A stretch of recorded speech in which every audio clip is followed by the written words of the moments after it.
how we're going to go. Can I finish my bar? You can do it. No, this is very, very, very informal. Maggie, how do you say your last name? LeDuc. LeDuc. And Maggie, I'm going to put you on YouTube. You have to say yes. It's okay. Okay. Okay. Now we're official. And I'm interviewing Maggie today because she won Best of Show. That's a big deal. Did you think? Were you hoping? No, I never even anticipated that I would have I never even thought about it.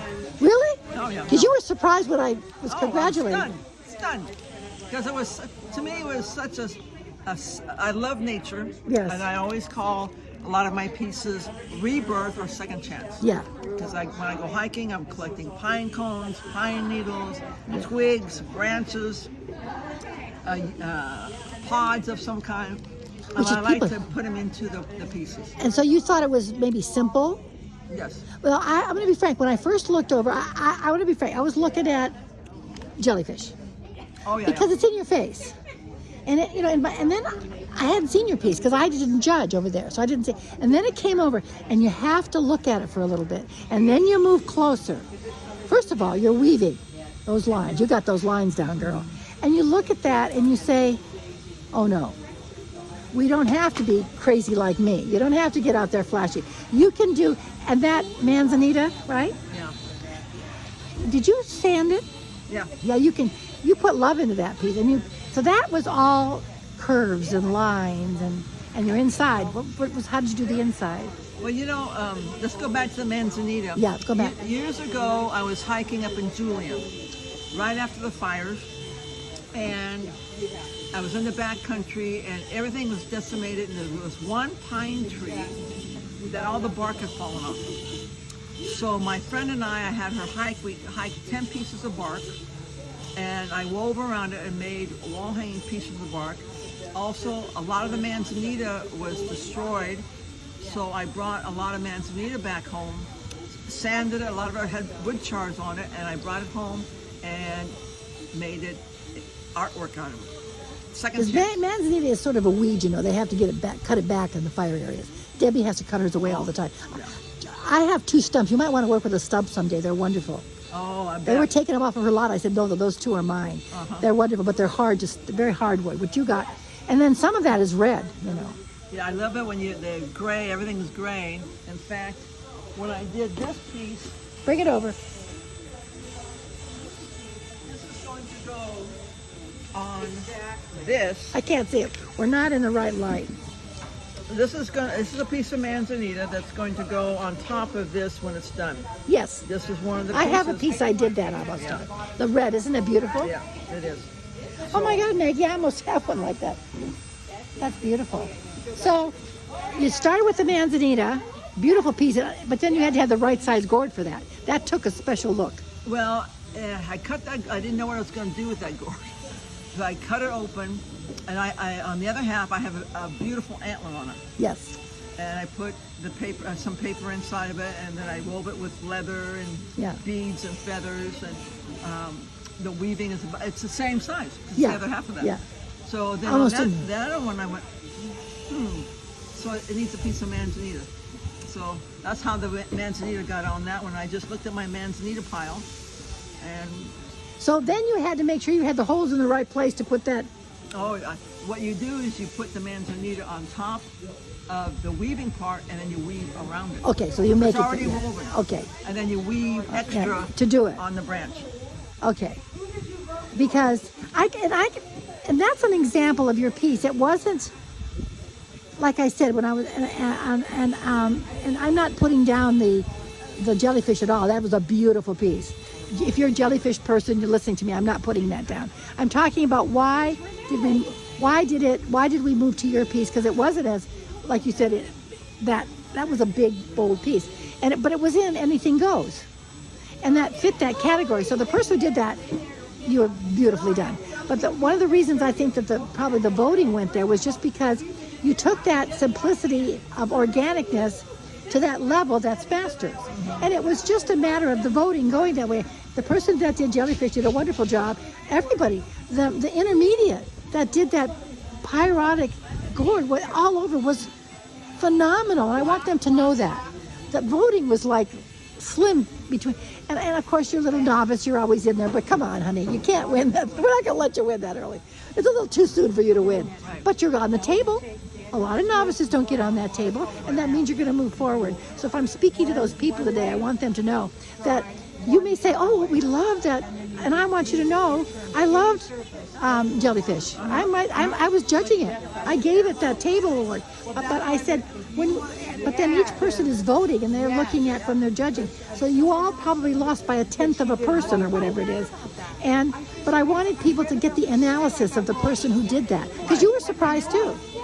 And that happened to me with Peddler. So I think you never know. We look at our art differently. Right.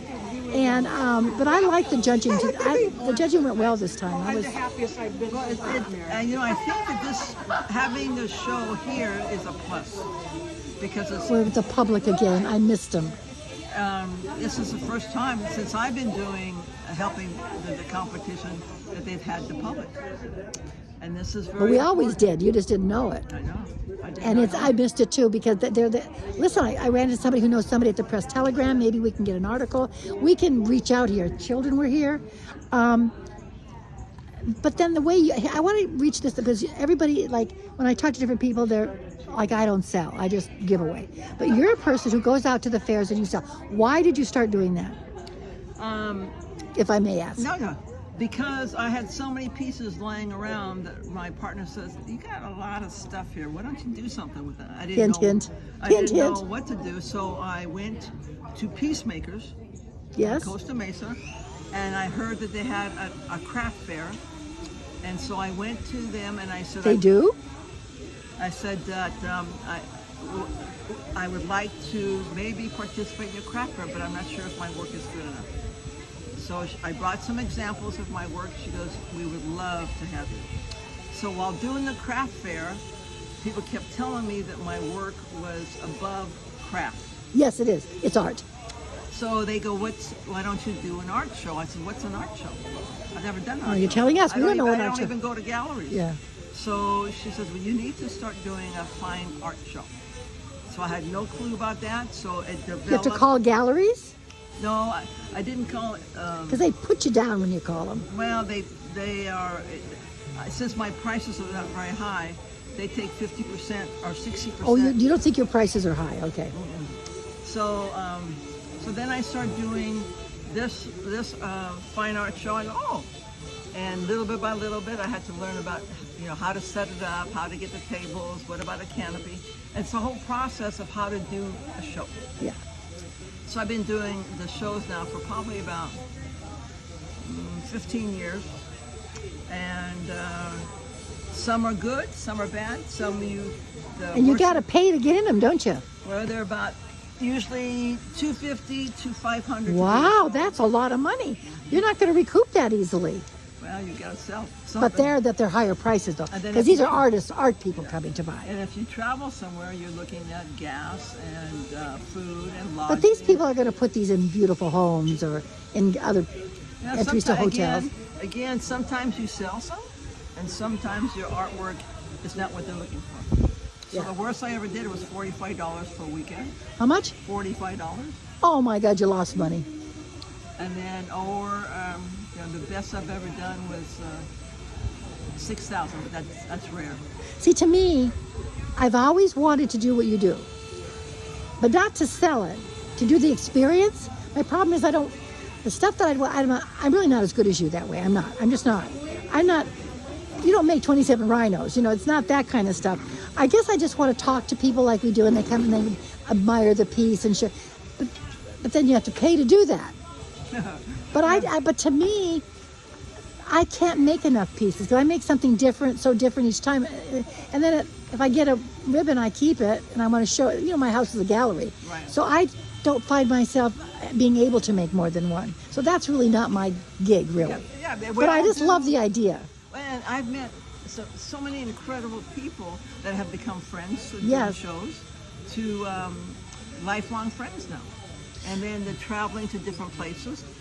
How many do they tell you how many tables you can have out, and how much space? If you're doing one canopy, you can do whatever you want in one canopy.